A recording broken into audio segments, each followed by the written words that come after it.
After his identity is exposed to the world, Peter Parker faces relentless consequences. Aunt May's tragic death, MJ and Ned's lives shattered, and the constant threat of enemies invading his personal world. When even his closest allies begin to pull away, Peter becomes desperate. He uses Stark tech to craft a device capable of rewriting timelines, not just erasing memories, but reshaping reality itself. At first, Peter's intentions are noble. He plans to create a timeline where May lives, MJ and Ned are safe, and he remains anonymous. But as he experiments, small errors cascade into multiversal breaches. Alternate versions of Peter Parker begin appearing in his world, some offering guidance, others blaming him for their own ruined timelines. One version, a brutal and vengeful Spider-Man who lost his Aunt May, MJ, and even his sanity, warns Peter about tampering with fate. But Peter, blinded by his grief, refuses to listen. When Doctor Strange arrives to intervene, Peter sees him as another obstacle and challenges him in a stunning battle of technology versus magic. Using his newfound multiversal knowledge, Peter traps Strange in the mirror dimension, now believing no one can stop him.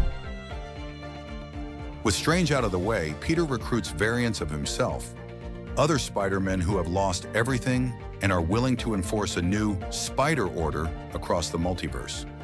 Each variant has unique abilities. One uses Venom symbiote powers, another wields advanced mech suits, and one is fused with Oscorp tech. Together, they form the Spider Army, policing realities and erasing anything they perceive as a threat to their perfect worlds. Their rule, however, becomes oppressive.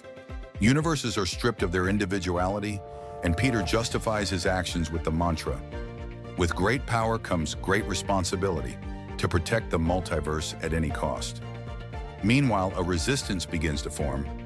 Gwen Stacy, Spider-Gwen, and Miles Morales lead a group of Spider-Man variants who believe in preserving free will. They team up with surviving multiversal heroes, including an older, wiser Tobey Maguire Peter Parker, who becomes their mentor. The Spider Army's reign pushes the multiverse to its breaking point. The climactic showdown begins when Gwen, Miles, and their allies infiltrate the Spider King's citadel, an enormous web-covered fortress hovering in the nexus of all realities. During the battle, Miles confronts Peter, forcing him to confront the person he has become. Peter's darker side begins to unravel as Miles reminds him of why Spider-Man exists. Not to rule, but to inspire hope. But it isn't enough. The decisive moment comes when Tobey's Peter Parker steps forward, sacrificing himself in a heart-wrenching scene to protect the younger generation.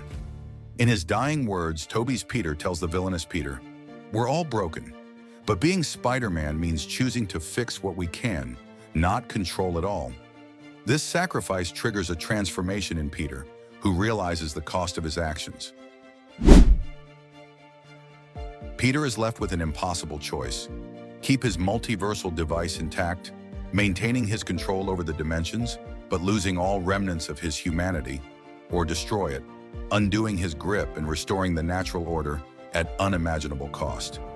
In a heart-wrenching decision, Peter smashes the device, unleashing a wave of energy that begins to repair the fractures in the multiverse. As the timelines reset, Peter feels himself fading away, his existence unraveling as a consequence of his actions. The Spider Army is scattered back to their own worlds, leaving Miles and Gwen standing amidst the wreckage of Peter's once mighty citadel. They vow to honor his memory, even as the weight of his choices lingers heavily. But as the dimensions stabilize, a single fragment of Peter's device remains, a faint pulse of energy within it, a lingering reminder that his actions, no matter how noble in the end, may still have left a shadow on the multiverse. If you like the video and don't want to miss the next one, subscribe. I will be very grateful.